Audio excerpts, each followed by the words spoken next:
The first step in casting on our swatch is doing a right twist start.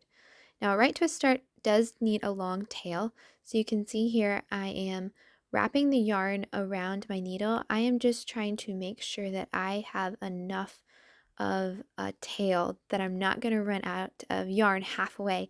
So I wrapped 10 stitches around my needle and I'm folding it over itself 3 times because I'm going to cast on 30 stitches, and hopefully I will not run out of yarn with this safety precaution in place.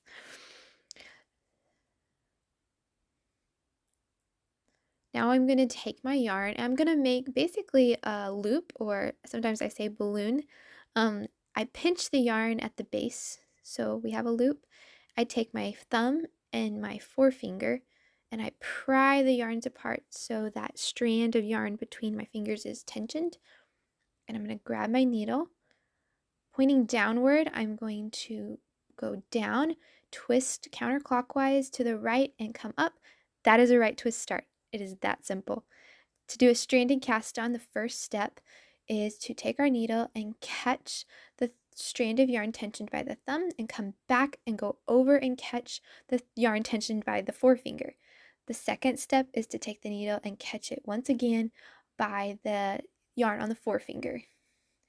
And you repeat that 1 step and 2 step over and over until you have the number of stitches you need on your needle.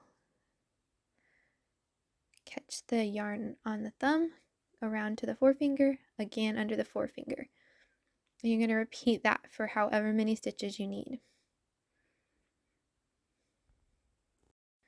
These stitches can unravel, so you will want to secure that final stitch with either a knit or a purl or whatever stitch you need to work first, because you do not want to unravel all that hard work that you just did doing a stranded cast on. Now, I did not show you the entire knitting of the swatch, but I just did a stockinette swatch. And to do a stranded cast off or a stranded bind off, we're going to make sure we have enough yarn to go across the width of the swatch, plus some. Definitely you want some extra for moving around when blocking. And I'm going to break the yarn. You could use scissors. I just did it with my fingers, my hands. And I'm going to thread it onto a tapestry needle.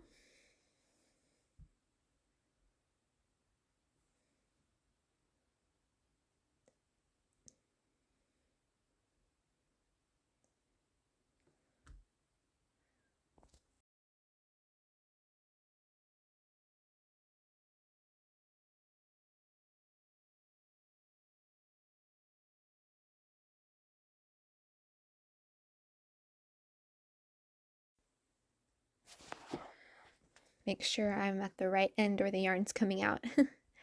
And then I am going to thread all the stitches on my needle onto the tapestry needle, and I'm going to pull that yarn through all the stitches that are on the needle. So you're not knitting them, you're not purling them, you're literally just taking your tapestry needle, slipping all the needles off your working needle onto the tapestry needle, and then pulling the tapestry needle through those stitches and pulling the yarn through.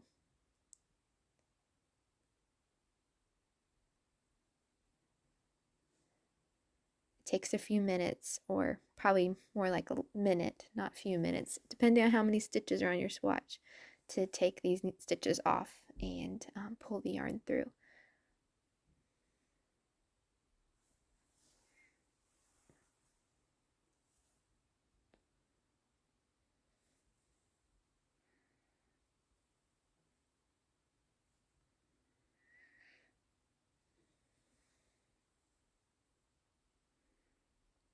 After our final stitch, I can finally pull the tapestry needle all the way through and lay down my needle. And that is a stranded bind off or stranded cast off. Very simple, but as you can see, it leaves the edges unrestrained. You can stretch them and they can move around a lot more than a typical bind off or cast off. And the same with the stranded cast on. Those stitches can move around a lot more and are not so restrained. I hope you may find this helpful for all your future swatches.